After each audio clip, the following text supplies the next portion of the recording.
네, 오늘은 지난 몇 달 동안 함께 나누었던 사무엘 상하 말씀의 마지막 편입니다. 사무엘 상하는 다윗의 이야기라고 할 수 있습니다. 다윗이 오기 전에 배경부터 시작해서 어린 소년 다윗으로부터 해서 이제 다윗의 이야기를 주 띠으로 하고 있는데, 그 마지막 장면이 다윗의 죽음이 아니라 다윗이 아픈 것도 아니고, 다윗은 여전히 힘이 있고 이스라엘도 여전히 아주 강성한 바로 그 장면이 사무엘 상하서의 마지막 장면으로 배치가 되어 있습니다. 그러니까 사무엘 상하서는 시간적인 흐름에 따른 배치라기보다는 주제를 염두에 두고 마지막 마무리를 하고 있다. 그러니까 가장 중요한 장면을 마지막에 빼놓고 거기에 이렇게 에디팅, 편집했다, 이렇게 이해하면 되겠습니다.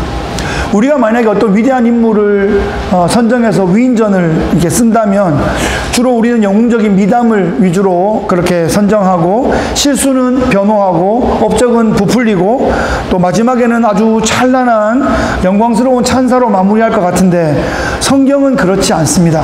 일부러 그렇지 않은 것 같습니다. 성경은 위인전이 아닌 하나님의 이야기이기 때문에 우리가 위인이라고 생각하는 바로 그 사람의 실수와 죄악, 이런 것을 적나라하게 드러내 보여준다는 것입니다. 성경은 우리가 어떤 위대한 인간을 따르는 것이 아니라 그 인간을 부르시고 그 인간을 다루시고 인도해 가시는 그 하나님께 초점을 맞추라고 우리에게 가르쳐 주고 있습니다. 여러분이 만약에 수십 장에 걸쳐서 다윗의 이야기를 기록하는 사람이라고 한다면 마지막에 그 몇 개의 에피소드를 정리해서 마무리한다고 할 때 마지막 장면에 뭘 넣고 싶으십니까? 네, 어떤 이야기로 마무리하고 싶으십니까? 지금 이 사무엘서의 나레이터는 다윗 내러티브의 마지막 장을 다윗의 심각한 실수와 엄청난 징계의 이야기로 마무리하고 있습니다. 그러니까 다윗의 삶을 통해서 이 나레이터가 우리에게 꼭 전해주고 싶은 이야기, 우리의 신앙생활의 여정에 꼭 필요한 그 이야기를 이렇게 전해주고 있는 거죠. 다윗의 교만과 실패를 잘 기억하고 경계해라, 이것을 알려주고 있는 것입니다. 여러분, 달콤한 설탕물을 마시면 잠시는 기분이 좋아지지만 쓴 약 한 첩 다려 먹으면 영적인 면역력이 상승할 수 있습니다. 그런 마음으로 오늘 본문을 함께 대합시다. 본문 1절을 한번 보시면, 여호와께서 다시 이스라엘을 향하여 진노하사 그들을 치시려고 다윗을 격동시키사 가서 이스라엘과 유다의 인구를 조사하라 하신지라. 예, 한번 읽어보면 무슨 말인지 잘 모를 조금 오묘한 말씀입니다. 하나하나 좀 살펴보죠. 하나님께서 이스라엘을 향하여 진노하셨대요. 그 이유는 뭘까요? 하나님이 이스라엘을 향하여 왜 진노하셨을까요? 오늘 본문에는 분명히 나오지 않습니다. 그러니까 하나님과 이스라엘 사이에 자주 있었던 상황이라고 이해할 수 있겠습니다. 반복되는 죄라고 볼 수 있겠죠. 그러니까 불순종의 죄, 하나님을 왕으로 인정하지 않고 스스로 교만하게 자기를 높이는 그런 죄, 우상숭배의 죄, 그런 죄였을 것입니다. 에덴 동산에서부터 시작된 그 교만과 우상숭배의 죄는 끊임없이 우리를 괴롭히고 있습니다. 사사기 시절 300여 년 이상 그렇게 고생하고 연단받고 숙달이 됐을 거라고 생각했는데, 사무엘의 시대를 지나서 다윗의 시대에 왔는데도 여전히 그것은 해결되지 않고 있습니다. 여러분, 사탄은 여러 가지의 컬러가 있습니다. 여러 가지 캐릭터가 있어요. 어떨 때는 막 눈에 보이게 막 미친 개처럼 막 달려들기도 하지만, 어떨 때는 뱀처럼, 어떨 때는 개미처럼, 어떨 때는 바퀴벌레처럼, 어떨 때는 막 옷에 먹는 좀처럼, 그렇게 갖가지 모양으로 하나님 백성들을 집요하게 공격하고 있습니다. 오늘 본문은 하나님께서 이스라엘을 징계하기 위해서 다윗을 격동시켰다, 이렇게 기록하고 있어요. 이 말은 다윗을 통해서 이스라엘의 문제점을 드러내시고자 했던 것입니다. 같은 사건의 그 역대기의 병행 본문을 보면 사탄이 다윗을 격동시켰다, 이렇게 나오고 있거든요. 이것은 성경의 기록이 틀린 것이 아니라 하나님께서 사탄이 다윗을 격동시키는 것을 허락하셨다, 이렇게 이해하시면 되겠습니다. 또 격동시켰다라는 표현에 우리가 좀 헷갈리면 안 되는 게, 다윗이 가만히 있는데, 다윗은 너무너무 착한데 괜히 다윗을 격동시켜가지고 죄를 짓게 했다, 이런 의미가 아닙니다. 그런 의미가 아니라 다윗에게 또 이스라엘 전체에게 이미 교만한 마음이 있는데 하나님께서 그것을 막아주시지 않으니까 그것이 드러나게 된 것이고, 하나님께서 그것이 드러나게 하셔서 고름을 짜내시고 치료하시고 회복시키시기로 결단하시고 그렇게 진행하셨다, 이렇게 이해하면 될 것입니다. 다윗의 마음이 격동해서 뭘 했다고요? 인구조사를 했다고요. 인구조사. 인구조사하는 목적이 무엇일까요? 고대의 인구조사하는 목적은 주로 두 가지죠. 한 가지는 군대 징집을 위한 것이고, 또 한 가지는 조세를 거두기 위한 것입니다. 다윗이 요압에게 인구를 조사하라 이렇게 명령하자 요압이 조금 의아하게 생각했습니다. 믿음은 다윗이 훨씬 좋을 것 같은데 요압이 이렇게 말해요. 하나님이 원하시면 이스라엘 백성들을 100배나 더 많게 해주실 수 있을 텐데 왜 굳이 인구조사를 해보려 하십니까? 라고 요압이 묻습니다. 그러니까 조금 뭔가 문제가 있는 거죠, 지금. 요압이 생각하기에도 지금 인구조사는 굳이 필요하지 않다 라고 표현하고 있는 것입니다. 그런데 지금 다윗은 인구조사를 해봐서 그 레코드를 가지고 스스로 막 만족하고 좀 자기를 막 높이고 싶은 마음이 그 속에 있는 거죠. 요압이 지금 그것을 은근히 한번 지적해주고 있는 것입니다. 요즘 시대에도 인구조사는 그렇게 쉽지 않습니다. 미국에도 10년에 한 번씩 하나요? 인구 센서스 그걸 하면 막대한 비용과 또 그런 기간이 필요하죠. 중국이나 인도 같은 데는 뭐 인구가 정확하게 잡히지도 않는다 그래요. 그 방법도 그렇겠지만 막 숨겨놓고 키우는 애도 있고 주민등록번호 없는 애들도 있고 막 엉망이죠. 이스라엘에서 그 당시에 이 고대 3000년 전에 인구조사를 하려고 그러면 단부터 브엘세바까지, 최북단부터 최남단까지 이 조사원들을 뿌려가지고 이것을 일일이 다 계산하고 더하고 그런 오랜 작업을 했습니다. 오늘 성경에 보니까 기간이 얼마나 걸렸다고요? 9달 20일 걸렸다, 이렇게 기록해주고 있어요. 그랬더니 숫자가 어떻게 나왔냐 하면 이스라엘이 80만, 유다가 50만의 군인들, 징집 대상자가 확인되었습니다. 그렇다면 전체적으로 인구는 뭐 300만에서 500만 정도 되는 굉장히 많은 숫자입니다. 다윗은 그 군인 징집 대상자들의 숫자를 보고 마음이 뿌듯해졌을 겁니다. 그 당시에 다윗 때의 그 주변 나라들의 상황을 보면 제국들이 일어나지 못하고 있었던 때예요. 그러니까 다윗이 제일 강한 거예요. 다윗이 마음만 먹으면 제국으로 확장될 수도 있는 그런 정도의 국력을 가지고 있었어요. 네, 하나님께서 그것을 원하지 않으셨고 본인도 그렇게 하지 않으셔서 제사장 나라로 남게 되었지만, 일단 내가 하려고 안 해서 그렇지 하려고만 하면 할 수 있다라는 것을 막 스스로 이렇게 막 높이는 그런 상황이 되었던 것 같습니다. 자다가도 웃음이 실실 나왔을지 모르겠어요. 어디 우리나라만한 나라 있으면 나와보라 그래, 나만한 왕 있으면 나와보라 그래, 막 이렇게 자다가도 막 웃고 그랬던 것 같습니다. 이스라엘의 지금 당시의 군대 규모는 주위에서 넘볼 수 없는 그런 강력한 국력을 가지고 있었습니다. 그런데 그런 마음을 가지고 며칠 동안 자다가 막 웃던 다윗이 갑자기 분위기가 바뀌었어요. 갑자기 다윗이 달달달 떨면서 하나님 앞에 바짝 엎드려서 회개하고 있습니다. 10절 말씀해 보시면, 다윗이 백성을 조사한 후에 한동안 지나서 그의 마음에 자책하고 다윗이 여호와께 아뢰되 내가 이 일을 행함으로 큰 죄를 범하였나이다. 여호와여 이제 간구하옵나니 종의 죄를 사하여 주옵소서. 내가 심히 미련하게 행하였나이다 하니라. 다윗이 왜 이렇게 회개하고 있을까요? 섬찟했던 거예요. 자기 마음을 돌아보니까 자기 마음이 한정없이 높아지고 있는 것을 확인했던 것입니다.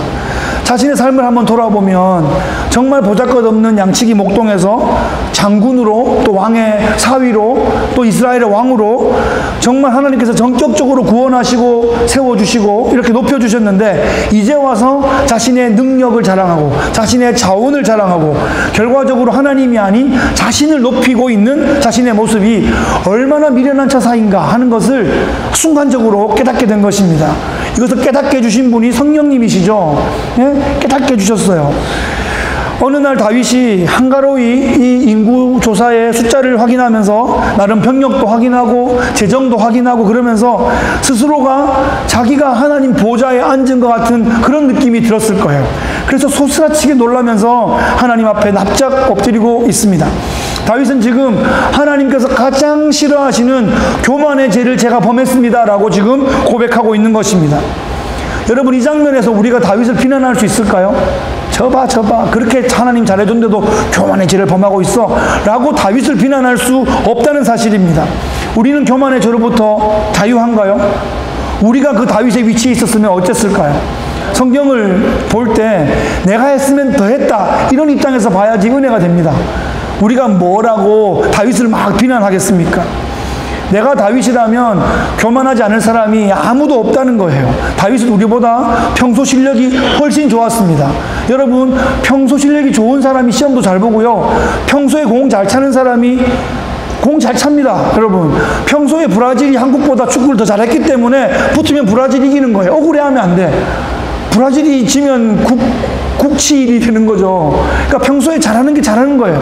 그 다윗이 이랬으면 우리는 완전 망했겠다 이렇게 생각해야지 하나님의 은혜를 이렇게 붙잡을 수 있는 겁니다. 그러니까 우리는 다윗을 비난하는 위치가 아니라 다윗에게 공감하는 위치에 들어가야 합니다. 본문은 다윗이 교만의 죄를 범해서 인생에서 실패하고 구원에서 탈락되었다 이런 말을 전하고 싶은 것이 아닙니다. 오히려 정반대이죠. 다윗이 교만의 죄를 범한 것을 깨닫고 하나님 앞에 뉘우치게 된 것, 그것이 은혜이다 라는 것을 가르쳐주고 있습니다. 그러니까 회개는 실패의 증거가 아니라 회개는 회복의 증거인 것입니다. 천국은 한 번도 죄를 짓지 않은 사람, 회개할 필요가 없는 사람이 가는 것이 아니라 회개하는 사람이 가는 거예요. 회개한 사람이 가는 것이고 계속 회개하는 사람이 가는 곳이 천국입니다. 내가 죄인이구나라는 것을 깨달은 사람이 가는 곳이 천국이란 말이에요. 나는 그런 죄 지은 적이 없어 막 이렇게 말하는 사람이 깨끗하십니다 그러고 가는 곳이 아니라 정말 작은 거 하나 가지고도 막 진짜 별이 바람에 스치운다 그러면서 막 이 밤이 어떻게 될까 그러고 막 고민하는 그 마음에 하나님께서 은혜를 부어주십니다. 훌륭한 지도자는 어떤 지도자일까요? 한 번도 잘못한 적이 없는 사람이 아니라 잘못이 확인되면 인정하고 뉘우치고 회개하고 다시 노력하는 그런 사람이 훌륭한 지도자입니다. 분명한 잘못이 있는데 나는 절대 잘못한 적이 없다 그렇게 변명하고 궤변을 늘어놓을 뿐 아니라 다른 사람한테 다 덮어씌우는 그런 사람은 절대로 훌륭한 지도자가 아닙니다. 그렇게 말한다 그래서 이제 국민들이 아 그러시군요, 당신은 정말 깨끗하시군요 그렇게 생각하는 사람이 아무도 없다는 사실이에요. 많이 똑똑해졌거든요. 정보도 많거든요. 그래서 누가 봐도 잘못한 줄 아는데 깨끗하게 잘못을 시인하고 제가 다시 한번 노력해보려고 그러니까 도와주십시오 이럴 때 누가 뭐라 그러겠어요? 아이고 막 우리도 잘못했습니다 그러면서 도와주겠죠. 나는 깨끗해 라고 말하면 점점 더 이렇게 멀어져 가는 겁니다. 모든 것에서 멀어져 갑니다. 우리는 변명하는 지도자가 아니라 책임지는 지도자를 원합니다. 심지어 어린 자녀가 부모를 볼 때에도 완벽한 부모를 기대하지 않습니다. 우리 부모가 완벽하지 않다는 것을 초등학교쯤 들어가면 이제 깨닫게 되죠.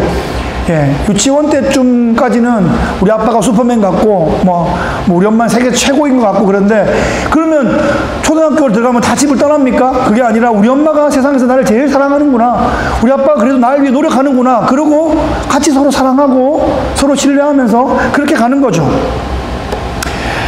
여러분, 다윗의 최고의 장점이 오늘 본문에 나오고 있습니다.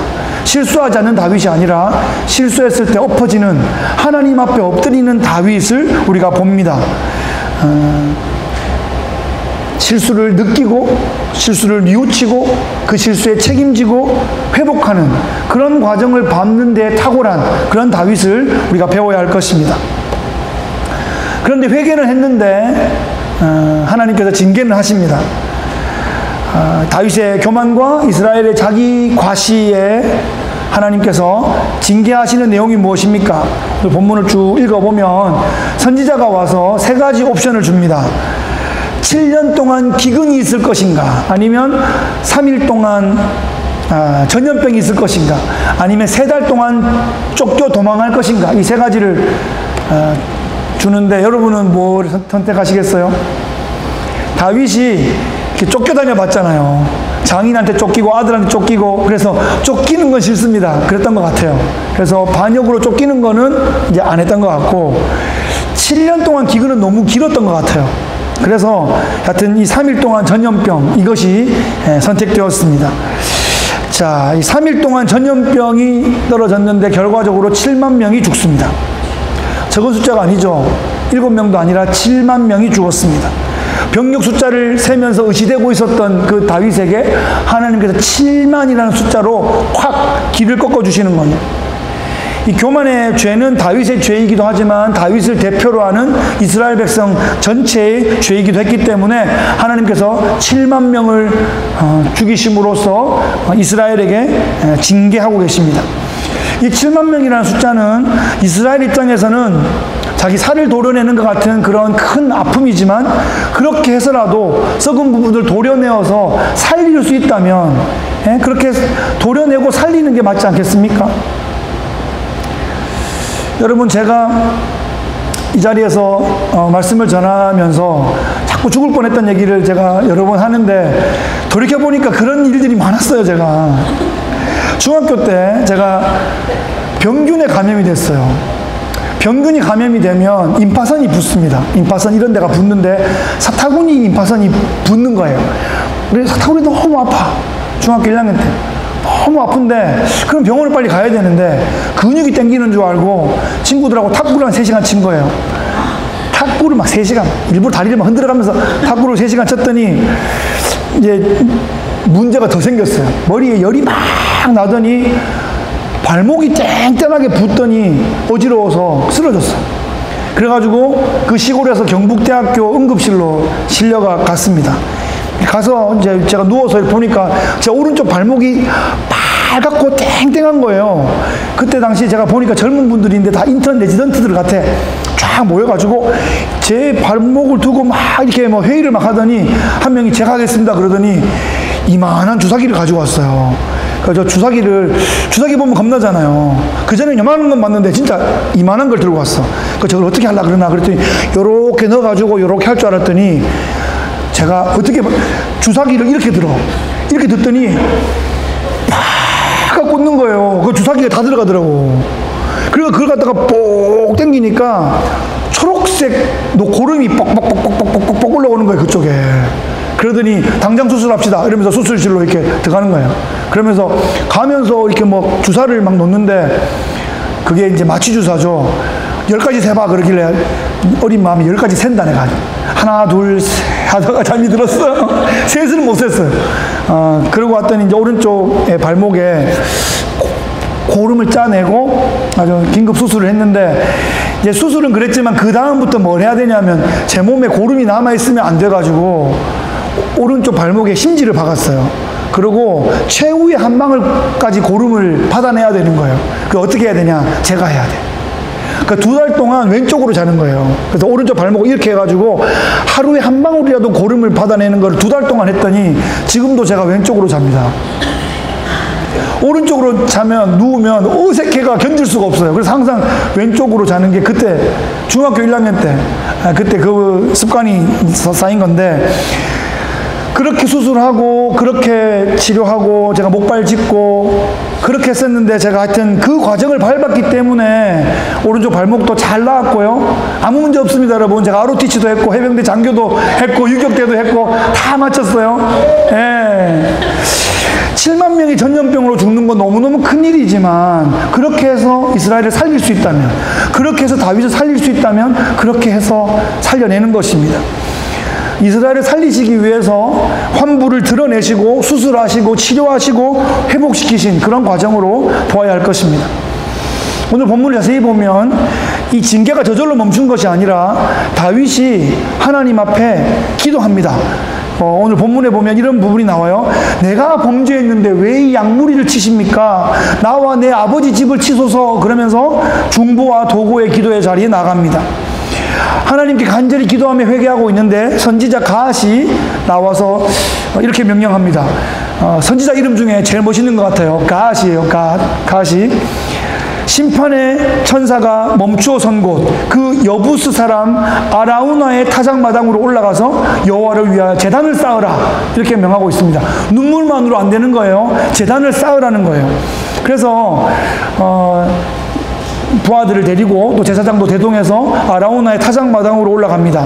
올라간다는 걸로 봐서 그 타작마당이 높은 곳에 있었다는 것을 알 수 있고, 타작마당이니까 평평했던 것을 우리가 예상할 수 있죠.